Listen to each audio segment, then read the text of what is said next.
Sir, Indian 2 నిర్మాతలతో Kamal Haasan కి గొడవ అయ్యింది. సినిమాని ఆపేయండి అని కమల్ హాసన్ అంటున్నారు అని వార్తలు అయితే ఈ మధ్య ఎక్కువగా వినిపిస్తున్నాయి.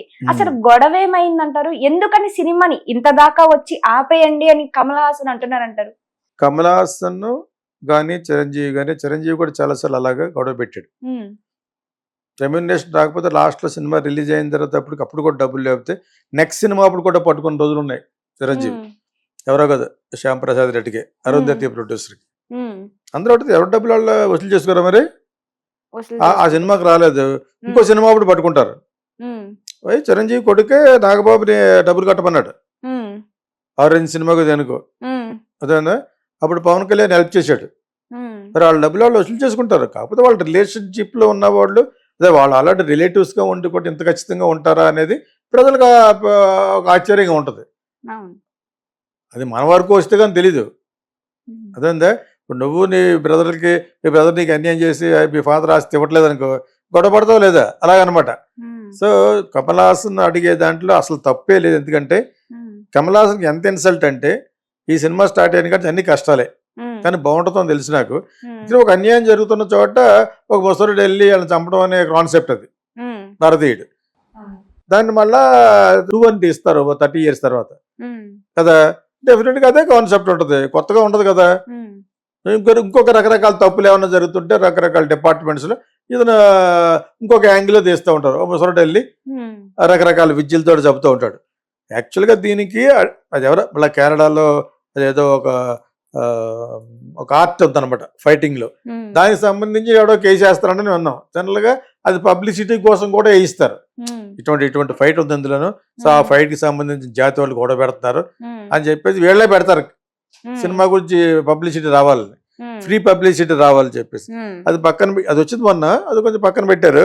ఇప్పుడు రెమ్యూనరేషన్ కోసం ఎందుకు అడుగుతాయంటే, అవతల సినిమా తీసిన వాళ్ళు చిన్నోళ్ళు ఏం కాదు. మరి ఆ చైనా డబ్బు తీస్తున్నారు, ఎక్కడి నుంచి పట్టుకొచ్చారు. లైకాస్ అనే కంపెనీ ఉంది, ఓకే, అది మెడ్రాస్లో ఎస్టాబ్లిష్ అయి ఉంది. వాళ్ళు సినిమాలు తీస్తున్నారు. శుభ్ర ఏదో ఉంది ఆయన పేరు, అతని ఆధ్వర్యంలో లైకాస్ అన్ని జరుగుతున్నాయి, ఓకేనా. సో వాళ్ళు కమర్షియల్గా ఉంటారు. మరి వాళ్ళు అక్కడికి డబ్బులు పెట్టింది ఎందుకు? మంచి మంచి సినిమాలకు ఫైనాన్స్ చేస్తారు, మంచి మంచి సినిమాలు కొనటం అలా చేస్తూ ఉంటారు, ఓకే. సో వాళ్ళు ఏంటి, కమల్ హాసన్కి మధ్యలో మార్కెట్ పడిపోయింది. ఈ సినిమా 5 సంవత్సరాలు జరుగుతుంది, అది మధ్యలో ఏదో యాక్సిడెంట్ అయింది, అందులో ఎవడు చచ్చిపోయాడు, శంకర్ సినిమా ఇందులోనే. ఇంకొకటి తర్వాత వచ్చి ఇతను కమల్ హాసన్కి మార్కెట్ పడిపోయింది, మధ్యలో అతని సినిమాలు అయిపోవడంతో ఫైనాన్స్ ఇవ్వడం మానేశారు, ఫైనాన్స్ డబ్బులు పెట్టడం మానేశారు. తర్వాత మళ్ళీ కమల్ హాసన్ ఓన్ సినిమా విక్రమ్, ఆ కనకరాజ్ అన్న డైరెక్టర్ తోటి సినిమా సూపర్ హిట్ చేసి మళ్ళీ రాజ్ కమల్ అంటే వాళ్ళకి సొంత బ్యానర్, అది దాన్ని ఒక లెవెల్కి నిలబడిపోయింది. Kamal Haasan come back with a big blockbuster వచ్చేసింది. ఇప్పుడు దాని తర్వాత ఆయన దగ్గరికి ఎవడ వెళ్ళినా కూడా 50 కోట్లు 60 కోట్లు అడుగుతున్నాడు, ఇంక్లూడింగ్ కల్కి. ఎవరైనా చేస్తారు, అది కమల్ హాసన్ చేస్తే అది చాలా, కమల్ హాసన్ చాలా తెలివితేటలుగా చేస్తారు. తెలివితేటలుగా ఉంది పాప. అతనే చాలా డబ్బులు పోగొట్టుకున్నాడు, రజనీకాంత్లా కాకుండాను. సొంతంగా సినిమా తీయాలనే ప్యాషన్, ఆ కళా తృష్ణ ఉండబట్టి సినిమాలోనే బతుకుతాను, నేను సినిమాలే తీస్తానని నమ్ముకోవడం వల్ల రజనీకాంత్ కంటే పైన ఉండవలసిన వాడు ఒక లెవెల్లోనే ఎందుకున్నాడు, సినిమాలు తీసి చేయి కాల్చుకున్నాడు. ఈ మధ్యన మళ్ళా కంబ్యాక్ అలాగయ్యాడు. ఆయన ఓన్ సినిమా విక్రమ్ అనేది కమల్ హాసన్ పాపం తీసిన సినిమాలకి రిలీజ్ చేసేటప్పుడు ఏడవడం కూడా చేశాడు, ఫైనాన్షియల్ డబ్బులు కట్టలేక. ఇన్ని కష్టపడినవాడు అతను సినిమా పెట్టుకుని ఇప్పుడు మార్కెట్లో తను ఉన్నాడు. యాక్చువల్గా కల్కి హిట్, అది హిట్, ఇది హిట్ అంచేత ఒక రెమ్యునరేషన్ అనుకున్నారు, దానికి వడ్డీతో సహా అడిగాడు, ఏదో అడుగుంటాడు. ఇప్పుడు ఫైనాన్స్ ఇస్తే అడగడు మరి. సో అతను అడగడంలో చాలా న్యాయం ఉంది. ఇతనికి మధ్యలో మార్కెట్ లేదని సినిమా తీయడం కూడా మానేశారు లైకాస్. మళ్ళీ సినిమా తీయమన్నారు, ఎప్పుడు మళ్ళీ తీద్దామన్నారు, డేట్లు ఇచ్చినట్టు పేమెంట్ ఇవ్వాలి, తర్వాత మళ్ళీ డబ్బింగ్ చెప్పిన పేమెంట్ ఇవ్వాలి, షెడ్యూల్ అయిపోతే అది ఇవ్వాలి. ఇవి మామూలు కొత్త ఏం కాదు. ఇతను డబ్బులు అడిగాడు అనేది రాంగ్ ఎందుకు చూపిస్తారు? ఎందుకు చూపించాలి? సినిమాలు తీసినట్టు ఊరుకుండా చేస్తున్నాడు, దేశానికి సేవ చేస్తున్నాడు కాదు కదా. అంచేది ఇతను అడగడం అనేది కరెక్ట్, అందరూ అడుగుతారు. నేను చిరంజీవి గురించి ఎందుకు చెప్పినా, చిరంజీవికి ఎక్కువ ఫ్యానిజం ఉంటారు కాబట్టి ఎవరైనా అడుగుతారు. నేను విన్నది ఏంటంటే, నాకు శ్యామ్ కూడా ఫ్రెండే అని, అరుంధతి ప్రొడ్యూసర్. నేను విన్నది అనమాట, నాకు ఎవరో ఒక బెంగళూరు డిస్ట్రిబ్యూటర్ చెప్పేది. ఎవరెవరు వదులుతారు సార్ ఆ సినిమా. అప్పుడు అదే 6-7 సంవత్సరాలు తీశాడు అంజీ అనే సినిమా. సినిమా రిలీజ్ అప్పుడు అప్పులో ఇచ్చేసారు. ఇతరులు చాలా డబ్బులు అయిపోయినాయి, ఇప్పుడు డబ్బులు ఉండకపోవచ్చు, మార్కెట్ వెళ్ళలేదు కాబట్టి. అంటే ఆ సినిమా ఇట్లా రిలీజ్ అయింది డమాల మంది. దాని తర్వాత చాలా కాలం తర్వాత అరుంధతి సినిమా సూపర్ హిట్ అవడున్నప్పుడు అప్పుడు మళ్ళా డబ్బులు అడిగారట. అడగకుండా ఎందుకుంటారు? ఇప్పుడు హెల్ప్ చేయటం, సహాయం ఒక లెవెల్ వరకు ఉంటుంది, కానీ అందుకని చేయరు కదా. ఎవరిది తప్పు అంటలేదు ఇక్కడ. ఎట్లకి ఇలాగ అడగటం అనేది చిరంజీవి గురించి కూడా చెప్తే తెలుగు ఛానల్ కాబట్టి అర్థమవుతుందని చెప్పాను. అందరూ అడుగుతారు. పవన్ కళ్యాణ్ కూడా ఆడవిడ ప్రసాద్ అన్నవాడు ప్రొడ్యూసర్ ఉంటాడు, అంత కూడా డిఫరెన్స్ అయినాయి. చాలా మందికి అవుతూ ఉంటాయి. డబ్బులు లేకుండా ఎగ్గొట్టేద్దామని చూసి ప్రొడ్యూసర్లు చాలా మంది ఉంటారు. వీలైతే అది వచ్చిందండి, కరోనా వచ్చిందండి, ఇది వచ్చిందండి, ఈ డబ్బులు అవి వచ్చేస్తూ ఉంటాయి బిజినెస్. అది సీక్రెట్గా ఎలా పెట్టగలటో పెట్టలేడు. అక్కడ లైకాస్ అనేది ఒక కార్పొరేట్ కంపెనీ లైకాస్. సో వాళ్ళు మరి ఇతను డబ్బులు లేనప్పుడు, ఇతను మార్కెట్లో డబ్బులు లేనప్పుడు, మార్కెట్ లేనప్పుడు ఆపేస్తారు కదా. సో చక్రంగా డబ్బులు ఉంటే నేను ఇస్తానంటాడు. ఓకే. సో దాని తర్వాత ఈ మధ్యలో చిరంజీవి కొడుతో సినిమా ఒప్పుకున్నాడు, ఈ రకరకాల సినిమాలు చేస్తున్నాడు శంకర్. అతనికి ఇంకా లాస్ట్ నాడు కాబట్టి కొంచెం పాన్ ఇండియా లెవెల్లో మొట్టమొదటి ఈ పాన్ ఇండియా ఇప్పుడు రాని క్రితమే అతని సినిమాలు పాన్ ఇండియా ఆడిని. భారతీయుడని, ప్రేమికుడని ఆడిని కదా. మరి ఎవరు? శంకరయ్య ఈ పెద్ద డైరెక్టర్లోకి ముందుగా పెద్ద డైరెక్టర్ లిస్టులోకి వెళ్ళాడు అతనే. దాని తర్వాత రాజమౌళి వాళ్ళందరూ వచ్చారు కదా. ఇప్పుడు కమల్ హాసన్ అతనికి ఇవ్వవలసిన డబ్బులు విత్ వడ్డీ కూడా అడుగుతాడు, నాకు తెలిసి విత్ ఇంట్రెస్ట్ అడుగుతారు. అర్థమైందా? అడిగి అన్ని డబ్బులు కట్టిన తర్వాత రిలీజ్ చేస్తారు. ఇతను రిలీజ్ ఆర్డర్ ఇవ్వకపోతే రిలీజ్ అవ్వదు ఫైనాన్షియల్ కానీ. అవి కాకుండా వేరే రకరకాల ప్రాబ్లమ్స్ రావటం అనేది కమల్ హాసన్ సినిమాకి జరుగుద్ది. అది ఒక విధంగా పబ్లిసిటీ. ప్రతి సినిమాకి ఎవడో పెడతాడు ఫిట్టింగ్ కోర్టుకి వెళ్ళడానికి చెప్పు, ఎవడన్నా కోర్టుకి వేయమంటే వేస్తాడు. దానికి కోర్టు సమాధానం చెప్పాలి. వీళ్ళు ఏదో చెప్తారు, అడిగి ఏదో కాంపిటీషన్ ఇచ్చేస్తారు. ఈ కథ రాదు అంటాడు.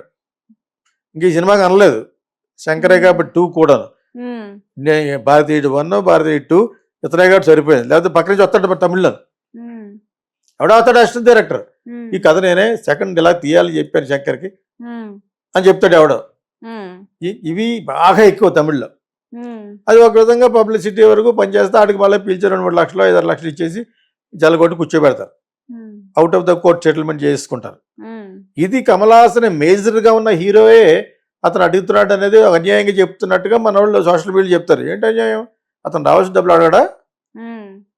నీకు 1000 కోట్లు ఇస్తారు, అతను ఇస్తారా? ఎవరు కదా. చాలా అనుకున్న రెమ్యునరేషన్ ప్లస్ ఏమో అతను ఇన్సల్ట్ చేశారు ఈ సినిమాలో. ఇతనికి మార్కెట్ లేనప్పుడు సినిమా ఆపేశారు. ఇలాగ ఆపేశారు సార్, మరి డబ్బులు లేవు అంటున్నారు అని చెప్పేసి శంకర్ చెప్తాడు కమల్ హాసన్. సరే అంటాడు. తర్వాత హిట్ అయినప్పుడు మళ్ళీ అడుగుతున్నారు, చేద్దాం అన్నాడు. డబ్బులు ఇమ్మంటాడు. ఇది వెరీ సింపుల్. ఇది అంతే, చుట్టూ లేకపోతే కాళ్ళు అనేవాళ్ళు ప్రొడ్యూసర్లే. అంచేది వీళ్ళేంటి, వీళ్ళకి ఎప్పుడు మార్కెట్ ఉంటే అప్పుడు డిమాండ్ అండ్ సప్లై.